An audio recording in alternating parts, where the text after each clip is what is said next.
இந்த காணொலியை பார்க்க வந்த எல்லாருக்குமே ஒரு அழகான வணக்கம் மக்களே. இங்க ஒரு மென்டலிஸ்ட் ஒருத்தர் இருக்காரு. அதாவது மக்களோட மனநிலைமையை புரிஞ்சுக்கிட்டு ஹிப்னாட்டிசம் அப்படின்ற வேலைகள்லாம் பண்ணுவாங்க இல்லையா, அதை எல்லாத்தையும் பண்ணிக்கிட்டு இருக்க ஒரு படிச்ச டாக்டர் அப்படின்னு மாதிரி இருக்கும். அவரோட ஷோவை பார்க்கணும் அப்படின்றதுக்காகவே மக்கள் எல்லாரும் பயங்கரமா காத்துக்கிட்டே இருக்கு. திடீர்னு ஒரு நாள் அவரோட ஷோல என்னோட வாழ்க்கையை அடிச்சது ஒரு 4 பேர் தான், அந்த 4 பேர் இந்தந்த நாட்கள்ல இறந்து போவாங்க அப்படின்ற மாதிரி சொல்லிட்டு அந்த இடத்துல அதாவது லைவ்ல தற்கொலை பண்ணிக்கிட்டு இறந்து போக. இதுக்கப்புறம் இந்த கதையில என்ன நடந்தது அப்படின்றத இன்னைக்கு நம்ம மலையாள ரீசெண்டா ரிலீஸ் ஆயிருக்கக்கூடிய டாக்டர் பெனட் அப்படின்ற ஒரு சூப்பரான படத்துல இருந்து பார்க்க போறோம். கண்டிப்பா இந்த படம் எல்லாருக்கும் பிடிக்கும் அப்படின்ற நம்பிக்கையில இந்த வீடியோக்குள்ள உங்களை கொண்டு போறேன். இந்த படத்தோட ஸ்டார்டிங் சீன்லயே நான் சொல்லியிருந்தாலே ஆன்லைனா அதுதான் நடக்குது. டாக்டர் பெனட் அப்படின்றவர் அவர் ஒரு டிவி சேனலுக்கு இன்டர்வியூ கொடுக்கணும் அப்படின்றதுக்காக வந்துகிட்டே இருக்கும்போது வரவேற்பெல்லாம் பயங்கரமா இருக்கு. சார் உங்களுக்காக தான் மக்கள் எல்லாரும் சரி ஆடியன்ஸும் சரி காத்துக்கிட்டு இருக்காங்க. அண்ட் இந்த இன்டர்வியூ எங்களுக்கு ரொம்ப ரொம்ப பிடிச்சிருக்கு, எங்களுக்கு நிறைய பேர் சேர்க்க போகுது அப்படின்ற மாதிரி நிறைய விஷயங்களை பேசி அவரை கூட்டு போய் உட்கார வைக்கும் போது ஆடியன்ஸ் உட்கார்ந்துகிட்டு இருக்காங்க. அதுக்கு நடுவில் இவர் இந்த மென்டலிஸ்ட் மட்டும் இல்லாம சைக்காட்ரிஸ்ட் அண்ட் மனநிலைமையை புரிஞ்சுக்கிற நிறைய படிப்புகள் இருக்கு இல்லையா, அது எல்லாத்தையுமே படிச்சுட்டு தான் இப்படி ஒரு நிலைமை அடைஞ்சிருக்காரு அப்படின்ற மாதிரியோ இதை எப்படி எக்ஸ்பிளைன் பண்ணணும் அப்படின்ற மாதிரி அங்க இருக்கவங்க கேட்கும்போது ஒருத்தரோட மைண்டை நம்மளால கண்ட்ரோல் பண்ண முடியாது அப்படின்றது கிடையவே கிடையாது. இப்பவே உங்களோட மைண்டை நான் கண்ட்ரோல் பண்ணி காமிக்குவான்னு சொல்லி ஒரு சின்ன விஷயத்த, அதாவது ஒரு எக்ஸ்பெரிமெண்டான ஒரு விஷயத்த சொல்ல ஆரம்பிக்கிறாரு. ஒரு வீட்டுக்குள்ள நீங்க மட்டும் தனியா இருக்கீங்கன்னு வச்சுக்கோங்க. அப்ப நான் சொல்ற விஷயங்களை மட்டும் நீங்க நல்லா நினைச்சு பாருங்க. உங்களை சுத்தி பயங்கர இருட்டா இருக்கு. ஒரே ஒரு ஜன்னல்ல இருந்து மட்டும் வெளிச்சம் வந்துகிட்டே இருக்கு. அந்த ஜன்னல்ல இருந்து கீழே பாத்தீங்க அப்படின்னா உங்களுக்கு 2 பொருள் தான் தெரியுது. அது ஏதாவது ஒரு பொருளா நினைச்சுக்கோங்க.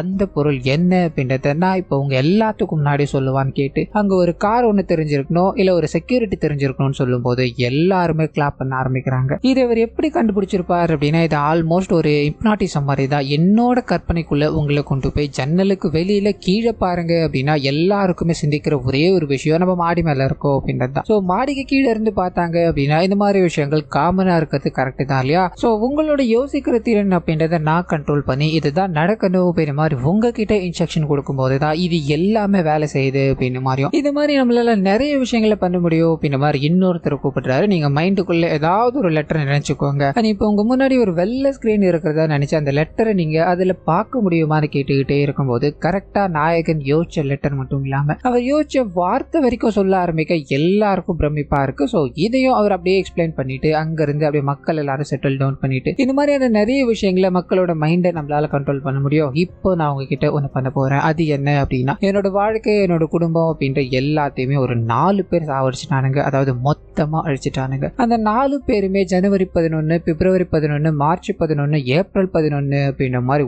ஒரு மாத இடைவேளையில இறக்க போறானுங்க. அவங்களை கொலை பண்ண போறது என்னமோ நான் தான், ஆனா இது நடக்கணும் அப்படின்னா அதுக்கு நான் இறந்து போகணும் அப்படின்னு மாதிரி கண் எடுத்துக்கிட்டு அங்க லைவ் ஓடிக்கிட்டே இருக்கும்போது பட்டுன்னு சுட்டுக்கிட்டு இறந்து போக மக்கள் எல்லாரும் பயப்பட ஆரம்பிக்கிறாங்க. இங்க என்ன நடந்தது? அவர் பேசிக்கிட்டே இருந்தாரு, திடீர்னு இறந்து போயிட்டாரு அப்படின்ற மாதிரி போலீஸ்காரங்களுக்கு தகவல் சொல்ல ஆரம்பிச்சதும் ஆயிஷா அப்படின்ட்டு ஒரு போலீஸ்காரங்க இங்க வராங்க. இறந்து போய் கிடக்கிற பெனட்டை பாக்குறாங்க, ஒரு மாதிரி சோகப்படுறாங்க. அது கூடவே ப்ரொசீஜர் எல்லாத்தையும் ஃபாலோ பண்ணிட்டு இங்க என்ன நடந்தது அப்படின்றத சிசிடிவி கேமரால பதிவாயிருக்கும் இல்லையா, அதை பார்க்கணும் அப்படின்ற மாதிரி அந்த வேலைகளில் ஈடுபட ஆரம்பிக்க இவர் இறந்து போவாங்க அப்படின்ற மாதிரி ஒரு 4 பேரை பின் பாயிண்ட் பண்ணாங்களே, அவங்க 4 பேரும் ஒரே கூட்டாளிகள் தான். அவங்க ஃபேம் கிடைக்கணும் அப்படின்ற மாதிரி இதெல்லாத்தையும் பண்ணிட்டாயா, நம்மளை கொலை பண்ணணும் அப்படின்ற மாதிரி ஆசைப்பட்டிருந்தானா என்னைக்கோ வந்திருக்கலாமே, அதெல்லாம் ஒன்றும் இல்லை பார்த்துக்கலாம். இந்த போலீஸ்காரங்க ஃபோன் பண்ணி ப்ரொடெக்ஷன் வேணுமான்னு கேட்குறாங்க. காமெடி பண்ணிட்டு இருக்கானுங்க அப்படின்ற மாதிரி சிரிச்சுக்கிட்டு இங்கே அப்படியே ஜாலியாக இருக்கும்போது இன்னொரு பக்கம் பெனட்டோட இறுதி சடங்குல போக ஆரம்பிக்குது. அங்கே அந்த வேலைகள்லாம் நடந்துக்கிட்டே இருக்கும்போது இந்த கேஸை விசாரிச்சுக்கிட்டு இருக்க ஆயிஷா இருக்காங்க இல்லையா, அவங்களுக்கும் பெனட்க்கும் ஏதோ ஒரு சம்மந்தம் இருக்கும் போல. அவரோட உடலை பார்க்கும் போதெல்லாம் இவங்களோட மனம் சோகமாகுது. நிறைய விஷயங்களை யோசிச்சுக்கிட்டே இருக்கும்போது அப்படியே கற்பனை அவரோட சிசிடிவி கேமரா இருக்கு இல்லையா,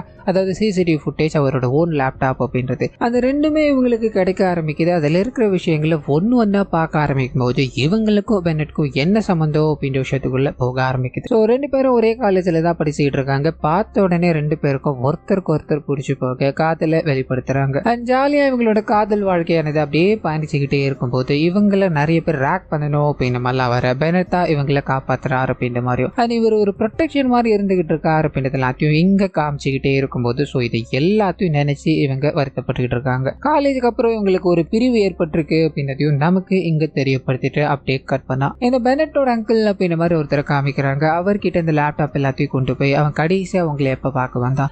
எனக்கு இந்த கேஸ்ல ஒரு சில விஷயங்கள் குழப்பற மாதிரி இருக்கு. எதுக்கு தன்னைத்தானே அவன் சுட்டுக்கிட்டு இறந்து போனா அப்படின்னு நம்ம எல்லாம் கேட்டுக்கிட்டே இருக்கு. இவர் ஒரு பிளாஷ்பேக் உள்ள போக ஆரம்பிக்கிறாரு. கடைசியா பெனட் இவங்களை வந்து பார்க்கணும் அப்படின்ற மாதிரி ஒரு வாட்டி வந்திருக்காரு. அப்பதான் பெனட்டோட வாழ்க்கையில ஒரு டிராஜடியான சம்பவம் நடந்திருக்கு. அது ஓபன் ஆக ஆரம்பிக்குது. இவரோட அக்கா ஒருத்தவங்க பின்சி அப்படின்ற மாதிரி இருந்திருப்பாங்க. ஃபேமிலியோட கஷ்டம், அதாவது அப்பாவுக்கு உடம்புக்கு முடியல, அண்ட் தம்பி படிச்சுக்கிட்டு இருக்கான் அப்படின்ற மாதிரி சூழ்நிலைகளால அவங்க ஒரு பினான்ஸ் கம்பெனில அக்கௌண்டன்டா வேலை பார்த்துக்கிட்டே இருக்கு. அங்க இருக்கிற பிரதாபன் அப்படின்றவர் இவங்க கிட்ட தப்பான முறையில அப்ரோச் பண்ணிக்கிட்டே இருக்கும்போது இவங்க இதை அப்படியே மேனேஜ் பண்ணிக்கிட்டு, அதாவது அவர் எப்ப கூப்பிட்டாலும் சரி எனக்கு வேலை இருக்கு, இதை முடிச்சுட்டு வந்துட்டேன், என்னோட வீட்டுல தேடுவாங்க, என்னோட அப்பாவுக்கு உடம்பு சரியில்லை அப்படின்ற மாதிரி ஏதாவது ஒரு காரணத்தை சொல்லி இவங்க அப்படியே நழுவிக்கிட்டே இருக்கும்போது ஒரு நாள் இது எக்ஸ்ட்ரீம் லெவல தொட்டுது. இதனால கோபப்பட்டுக்கிட்டு அங்கிருந்து கிளம்ப ஆரம்பிக்க. அதே சமயத்துல தான் இந்த பிரதாபன் என்ன பண்றாரு அப்படின்னா ஒரு ஜவுளி கடை வச்சிருக்காரு. அங்க இருக்கிற எல்லா பெண்களையும், அதாவது ட்ரெஸ் மாத்திர பெண்கள் எல்லாத்தையும் வீடியோ எடுத்து அதை வச்சுக்கிட்டு இருக்காரு அப்படின்ற விஷயம் அங்க வேலை செய்யற ஒருத்தவங்களுக்கு தெரிய ஆரம்பிக்குது. அக்கா நான் இந்த விஷயங்கள் எல்லாத்தையும் அவரோட லேப்டாப்ல நான் பார்த்துட்டேன், அதை பென்ட்ரைவ்ல காப்பி பண்ணி கொண்டு வந்துட்டேன், இந்த விஷயங்கள் அவர் பார்த்ததால எனக்கு என்ன ஆகுமோ அப்படின்ற மாதிரி பயமா இருக்கு, ஒன்று பண்ணுங்க இந்த பென்ட்ரைவை நீங்க வச்சுக்கோங்க, எனக்கு என்ன ஆனாலும் சரி இதை போலீஸ் கிட்ட கட்டாயமா நீங்க ஒப்படைச்சிருங்க அப்படின்ற மாதிரி சொல்லிட்டு போக இந்த விஷயம் பிரதாபனுக்கு தெரிய ஆரம்பிக்குது. அந்த பென்ட்ரைவை எப்படியாவது வாங்கணும் அப்படின்ற மாதிரி ட்ரை பண்ணிக்கிட்டே இருக்கு. இந்த பக்கம் பின்சி என்ன பண்றாங்க அப்படின்னா இந்த இடத்துல இதுக்கு மேல இருக்க முடியாது, நம்ம வேற வேலைக்கு தேடி போகணும் அப்படின்றதுக்காக வேலை எல்லாத்தையும் ரிசைன் பண்ணிக்கிட்டே இருக்கும்போது கரெக்டா பிரதாபன் இவங்க மேல இந்த பணத்தை எல்லாத்தையும் திருடிட்டாங்க அப்படின்ற மாதிரி ஒரு கேஸை போட்டார். இந்த கேஸ் கோர்ட்டுக்கு போக ஆரம்பிக்குது. கோர்ட்ல விசாரிக்கும் போது பிரதாபன் என்ன சொல்றாரு அப்படின்னா அவங்க என்னோட 15 லட்சம் ரூபாய் பணத்தை ஷார்டேஜ் பண்ணிட்டாங்க, அதாவது திருடிட்டு போயிட்டாங்க, இதை நான் அவங்களோட பேக்ல இருந்து எடுத்த அப்படின்ற மாதிரி பல விஷயங்களை புட்டு வச்சுக்கிட்டே இருக்கும்போது இவங்க பயப்படுறாங்க. அப்படி ஒண்ணு நான் பண்ணவே கிடையாது, அவர் என்கிட்ட நிறைய வாட்டி மிஸ்பிஹேவ் பண்ணியிருக்காரு, இது எல்லாத்தையும் தாண்டி அங்க நான் வேலை செஞ்சதுக்கான ஒரே ஒரு காரணம் என்னோட ஃபேமிலி சூழல் அப்படின்றது மட்டும்தான், மற்றபடி எந்த தப்புலையும் நான் இன்வால்வ் ஆக கிடையாது அப்படின்ற மாதிரி பேசிக்கிட்டே இருக்கும்போது இவங்களோட தரப்புல இருக்க ஒரு வக்கீல் இருக்கா இல்லையா, அவர் அன்னைக்கு இவங்க என்ன பண்ணிக்கிட்டு இருந்தாங்க, அது கூடவே அங்க வேலை செய்யற ஒரு வயசானவங்க அந்த 15 லட்சம் ரூபாய் பணத்தை இவங்க திருட கிடையாது, அவரே தான் இவங்களோட பேகுக்குள்ள எடுத்து வச்சார் அப்படின்ற ஆதாரங்கள் எல்லாத்தையும் பட்டுன்னு அங்க போட்டு உடைக்கும் போது இந்த பிரதாபனுக்கு பயங்கர ஷாக்கா இருக்கு. இதனால ஜட்ஜ் என்ன பண்றாரு அப்படின்னா இந்த மாதிரி ஏமாத்தி இந்த விஷயங்கள் எல்லாத்தையும் பண்ணியிருக்காரு, இவருக்கு 5 வருஷம் சிறை தண்டனை அப்படின்ற மாதிரி தீர்ப்பு எழுதும் போது நீ என்ன உள்ள தள்ளிட்டு அப்படின்ற மாதிரி சந்தோஷப்படாத, கண்டிப்பா நான் வெளியே வருவேன், நான் வெளியே வந்து உன்னை சும்மா விட மாட்டேன் அப்படின்ற மாதிரி கோபமா உள்ள போக ஆரம்பிக்க இவங்க இது எல்லாத்தையுமே முடிச்சுட்டு இவங்களோட ஃபேமிலி இவங்களோட வாழ்க்கை அப்படின்ற மாதிரி பயணப்பட்டுக்கிட்டே இருக்கும்போது பிரதாபனோட கூட்டாளிகள் அந்த பென்ட்ரைவ் நமக்கு வேணும், இதனால பிரதாபன் கிட்ட பேசுறாங்க. அந்த பென்ட்ரைவ் யார்கிட்ட இருக்கு அப்படின்றத தெரிஞ்சுக்கிட்டு பின்சி நடந்து போய்கிட்டே இருக்கும்போது எல்லாரும் வழிமறைக்கிறானுங்க. ஒழுங்கு மரியாதை அந்த பென்ட்ரைவ் கொடுத்த அப்படின்னா உனக்கு ஒண்ணுமே ஆகாதுமா, உன்னோட ஃபேமிலியை நாங்கள் டிஸ்டர்பே பண்ண மாட்டோம், தப்பி தவறி ஏதாவது பண்ணணும்னு நினைச்சனா இங்க நடக்கிற விஷயங்கள வேறன்னு சொல்லும்போது இவங்க அங்கிருந்து தப்பிச்சு ஓடி போயிடுறாங்க. பென்ட்ரைவ் பத்தி வாயே திறக்கல அப்படின்னு மாதிரி இருக்கும். இதனால பயங்கர கோபத்துல இருக்கும்போது இந்த பிரதாபன் ஜெயில இருந்து வர ஆரம்பிக்கிறார். வந்த உடனே முதல் வேலையா அவங்கள நம்ம ஏதாவது பண்ணணும், ஏன்னா ஜெயிலுக்குள்ள உட்கார வச்சிட்டாங்க. அண்ட் பென்ட்ரைவ் வாங்கணும் அப்படின்றதுக்காக அந்த வீட்டுக்கு மொத்தமா போறானுங்க. அந்த வீட்டுல இருக்க எல்லாரையும் கொலை பண்ணிட்டு, அதாவது பெனட் மட்டும் காலேஜ்ல படிக்க வேற ஒரு ஊர்ல இருக்காரு, அவரை தவிர அவங்க வீட்டுல இருக்க எல்லாரையுமே கொடூரமா கொலை பண்ணிட்டு இது எல்லாமே ஒரு ஆக்சிடென்ட் தான், இது ஒரு கேஸ் வச்சு நடந்தது அப்படின்னு மாதிரி ஃப்ரேம் பண்ணிட்டு போக இந்த விஷயம் பெனட்டுக்கு தெரிய ஆரம்பிச்சதும் பயங்கர சோகப்பட்டாரு. தன்னோட ஃபேமிலி ஒட்டு மொத்தமா இறந்து போயிட்டாங்க, இனிமேல் எனக்கு நீ என்ன இருக்கு அப்படின்ற மாதிரி கண் கலங்கிக்கிட்டே இருக்கும்போது அந்த சமயத்துலதான் பக்கத்து வீட்டுல இருக்க ஒரு சின்ன குழந்தை, அங்கிள் நான் அன்னைக்கு விளையாட்டா வீடியோ எடுத்துக்கிட்டே இருந்தேன், அப்போ அந்த வீட்டுக்குள்ள என்ன நடந்தது அப்படின்றத நான் எதிர்ச்சியா எடுத்துட்டேன் அங்கிள்னு காமிக்கும் போது இதுக்கு பின்னாடி பிரதாபனோட கூட்டாளிகள் இருக்காங்க அப்படின்றது இவருக்கு தெல்ல தெளிவா தெரிய ஆரம்பிக்குது. இதுக்கப்புறம் தான் அங்கிள் கிட்ட போய் இதுக்கான காரணங்களை கேட்டு விசாரிச்சுட்டு தன்னோட அக்காக்காக தான் இது எல்லாத்தையும் பண்ணியிருக்காங்க, இதை நம்ம ஈஸியா விடக்கூடாது அப்படின்ற மாதிரி முடிவு பண்ணி அங்க இருந்துதான் இவரோட வாழ்க்கையை தொடங்குறாரு. அதாவது மென்டலிஸ்டுக்கு படிக்கிறது, சைக்காட்டிஸ்ட் படிக்கிறது, மக்களோட மனநிலைமையை புரிஞ்சுக்கிறது அப்படின்ற மாதிரி எல்லாத்தையும் படிச்சு இங்க ஒரு இன்டர்வியூல வந்து இப்ப நான் ரிவெஞ்ச் எடுக்க போறேன் அப்படின்ற மாதிரி தன்னைத்தானே சுட்டுக்கிட்டு இறந்து போயிட்டாரு. இன்னும் வரைக்கும் இது எப்படி நடக்கும், அவர் சொன்ன மாதிரி அந்தந்த தேதிகள்ல அவங்க இறப்பாங்களா அப்படின்ற மாதிரி போலீஸ்காரங்க முத கொண்டு மக்கள் வரைக்கும், ஏன்னா இது லைவா போய்கிட்டு இருந்ததுதான், என்ன நடக்க போகுதோ அப்படின்ற மாதிரி பயத்துல இருக்க இந்த 4 பேர்ல ஒருத்தர் கிட்ட போக ஆரம்பிக்குது. மீடியா முழுக்க இதை பத்தி பேசிக்கிட்டே இருக்காங்க. ஜனவரி 11 வந்துருச்சு, இன்னைக்கு யார் இறந்து போவாங்கன்னு தெரியலையே அப்படின்ற மாதிரி பயத்துல உட்காந்துக்கிட்டே இருக்கும்போது வீட்டுல இருக்கவங்க ஒன்னும் இல்ல பாத்துக்கலாம், உங்களுக்கு ஒன்னும் ஆகாது அப்படின்ற மாதிரி பேசிக்கிட்டே இருக்கும்போது இவர் அவங்க எல்லாத்துக்கிட்டும் இந்த அட்வைஸ் எல்லாத்தையும் கேட்டுட்டு பொறுமையா நடந்து போய்கிட்டே இருக்கும்போது பொத்துன்னு விழுந்து போய் இதை பார்த்ததும் எல்லாருக்கும் ஷாக் ஆயிடுது. அது கூடவே இறந்து போன அந்த பெனட் இருக்கா இல்லையா, அவர் வெளியிட்டு ஒரு வீடியோ வந்து வர ஆரம்பிக்குது. முதல் கொலை சுமூகமா நடந்து முடிஞ்சிருச்சு, இன்னும் 3 கொலைகள் இருக்கு, அந்த 3 கொலைகளும் நான் சொன்ன டேட்ல நடக்கும் அப்படின்ற மாதிரி வீடியோ கட்டாக மக்களுக்கு இது அப்படி பரபரப்பாயிடுது. என்னையா இங்க நடந்துகிட்டு இருக்கு, அவர் சொன்ன மாதிரி இறந்துகிட்டு இருக்காங்களே அப்படின்ற மாதிரி இன்னொரு ஜோனுக்குள்ள, அதாவது அடுத்து என்ன நடக்கும், அடுத்துதான் யார் இறந்து போவாங்க அப்படின்ற மாதிரி காத்துக்கிட்டு இருக்க இந்த பக்கம் போலீஸ்காரங்க திணறி போயிருக்காங்க. ஏன்னா இறந்து போன நபரால இங்க கொலைகள் நடந்துகிட்டு இருக்கு, இது எப்படி சாத்தியமாகும் அப்படின்ற மாதிரி விசாரிக்கும் போது முதல் நபர் இறந்து போனது ஹார்ட் அட்டாக். இப்ப இந்த 3 பேர்ல யாரோ ஒருத்தவங்க தான் இறக்க போறாங்க அப்படின்ற மாதிரி ப்ரொடெக்ஷன் கொடுக்கலான்னு போனா அவனுங்க வேணான்றானுங்க. இதுக்கு என்னதான் பண்ண முடியும் அப்படின்ற மாதிரி யோசிச்சு இந்த கேஸ் பின்னாடி பயங்கர நெருக்கடியோட சுத்திக்கிட்டே இருக்கும்போது அது 3 பேர்கிட்ட போக ஆரம்பிக்குது. அவன் தப்பி தவறி ஏதோ ஒரு மாதிரி இறந்து போயிட்டு இருப்பான். இதுக்கெல்லாம் நம்ம பயந்தா வேலைக்கு ஆகுமா அப்படின்ற மாதிரி 3 பேரும் ஒன்னா உட்காந்து பேசிக்கிட்டே இருக்கும்போது அதுல இருக்க ஒரு நபர் மட்டும், அதாவது கரெக்டா பிப்ரவரி 11 ஆகுது, அவர் ரெஸ்ட் ரூம் போகணும்னு ட்ரை பண்ண மூக்குல இருந்து ரத்தம் வந்துகிட்டே இருக்கு, ஒரு மாதிரி தலையெல்லாம் சுத்த ஆரம்பிக்குது. இந்த விஷயத்த வெளியில இருக்கவங்க பாக்குறாங்க, அவங்க வீடு முழுக்க சொட்டு சொட்டா ரத்தம் இருக்கு, இது எங்க போய்கிட்டு இருக்கு அப்படின்ற மாதிரி பாத்ரூம் கதவை திறக்கும் போது அங்க அந்த நபர் அப்படி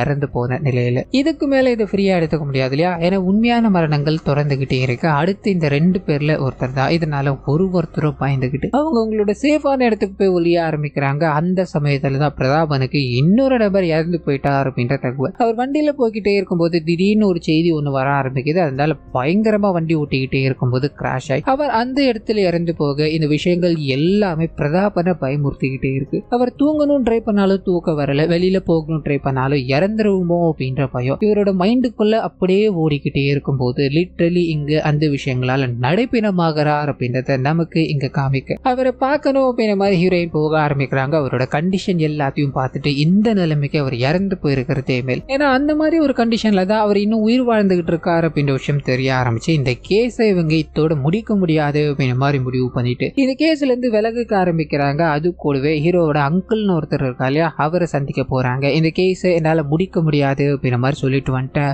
ஏன்னா இதுல இருக்கிற விஷயங்கள் அந்த மாதிரி இருக்கு, அதுக்கு நீ இந்த கேஸை நான் கிராக் பண்ணல நினைச்சுக்காதீங்க அங்கிள் அப்படின்ற மாதிரி ஒரு விஷயத்த ரிவீல் பண்ண ஆரம்பிக்கிறாங்க. இது எல்லாத்துக்கும் பின்னாடியும் இறந்து போற நபர் கிடையவே கிடையாது, இது எல்லாத்துக்கும் பின்னாடியும் இந்த நபர், அதாவது ஹீரோவோட அங்கிள் இருக்கா இல்லையா, அவர் தான் இருந்துகிட்டு இருக்காரு. நாயகன் இறந்து போறதுக்கு முன்னாடி ஒரு விஷயம் நடக்க போகுது அப்படின்ற மாதிரி 2 பேரும் கலந்து பேசி இவர் போனதுக்கு அப்புறம் என்னென்னலாம் பண்ணணும் அப்படின்ற ஒவ்வொரு விஷயங்களுமே இவர்கிட்ட கொடுத்துட்டு போக அதை இவர் பக்காவா எக்ஸிக்யூட் பண்ண ஆரம்பிக்கிறார். ஸோ அது மூலமா தான் இந்த ஹார்ட் அட்டாக் வந்தது, மூக்குல இருந்து ரத்தம் வந்தது, ஆக்சிடென்ட் ஆனது அப்படின்ற மாதிரி எல்லாத்தையுமே பக்காவா ஃப்ரேம் பண்ணியிருப்பாரு. மருந்துகள் மூலமாவே தான் இந்த பிரதாபனையும் இந்த மாதிரி ஒரு நிலைமைக்கு தள்ளிட்டார். இவங்க இது எப்படி கண்டுபிடிச்சிருப்பாங்க அப்படின்னா இவரோட எல்லா ஜிபிஆர்எஸ் லொகேஷன் எடுத்து பார்க்கும்போது இவர் கரெக்டா இந்த சம்பவங்கள் நடந்த அந்த இடத்துல பயணப்பட்டிருக்காரு அப்படின்றது தெரிய ஆரம்பிக்குது. அவரை இவங்க மறைமுகமா ஃபாலோ பண்ணும்போது இது நிரூபணமாகுது. ஆனா இந்த விஷயங்கள் இப்போ ரிவீல் பண்ணி நம்ம என்ன பண்ண போறோம், ஏன்னா ஒருத்தரோட ஃபேமிலியை அவங்க சாகடிச்சிருக்காங்க, பழி தீர்த்துக்கணும் அப்படின்றதுக்காக பெனட் அவரோட உயிரை கொடுத்து இந்த விஷயங்கள் எல்லாத்தையும் பண்ணியிருக்காரு. இது நமக்குள்ள இருக்கிறது தான் கரெக்ட் அப்படின்ற மாதிரி இவங்க முடிவெடுக்கும் போது அந்த அங்கிளால பெனட் கொடுத்துட்டு போன ஒரு வீடியோ இவங்க கிட்ட வந்து சேருது. அதை பார்க்க ஆரம்பிக்கும் போது பெனட் அவரோட வாழ்க்கையை முடிச்சுக்கணும் அப்படின்ற அந்த ப்ராசஸ்ல இருந்தாலே அப்ப இவங்களை நினைச்சு இவங்களுக்காக ஒரு பதிவு. இந்த வீடியோ நீ பார்க்கும்போது நான் உயிரோட இருக்க மாட்டேன் அப்படின்றதான் நிதர்சனமான உண்மை. ஆனா அதுக்காக நான் ஒரே ஒரு விஷயத்த மட்டும் சொல்லாம போக முடியாது இல்லையா, நான் உன்னை உண்மையாதான் காதலிச்சேன். ஒவ்வொரு நாளும் நான் உன்னை நினைக்காத நாளே கிடையாது. நம்ம கல்யாணம் பண்ணிக்கிட்டு என்னோட ஃபேமிலியோட சந்தோஷமா வாழ்க்கையை வாழணும் அப்படின்ற மாதிரி தான் இருந்தேன். ஆனா அந்த வாழ்க்கை மொத்தமா அழிஞ்சு போயிடுச்சு. என்னோட ஃபேமிலி இல்லாத ஒரு வாழ்க்கை எனக்கு தேவை கிடையாது. அதனால இந்த நான் முடிவு எடுத்திருக்கேன். ஆனா இதுக்கு சம்பந்தப்பட்டவங்க எல்லாருமே சரியான தண்டனையை அனுபவிப்பாங்க அப்படின்ற மாதிரி சொல்லிட்டு பெரிய மனமே இல்லாம அந்த வீடியோவை கட் பண்ணிட்டு போகும்போது இவங்களோட கண்கள் கலங்க ஆரம்பிக்குது. அது கூடவே இறந்து போனவங்களோட, அதாவது பெனட் அண்ட் அவரோட ஃபேமிலி இறந்து போன இடம் இருக்கு இல்லையா, அந்த இடத்துக்கு போறாங்க. ஒரு பூக்கொத்தை வச்சுட்டு எல்லாருக்கும் இறுதி அஞ்சலியை செலுத்திட்டு இவங்களோட பயணம் அப்படியே பொறுமையா தொடர்ந்துகிட்டே இருக்கு. இந்த படத்தை இதோட முடிக்கிறாங்க. சோ கண்டிப்பா இந்த படமும் என்னோட வாய்ஸ் ஓவர் உங்களுக்கு பிடிச்சிருக்கும் அப்படின்ற மாதிரி நம்புறேன். இந்த வீடியோல ஏதாவது நிறை குறைகள் இருந்தது அப்படின்னா அதை மறந்துடாம கமெண்ட்ஸ்ல பதிவிட்டுருங்க.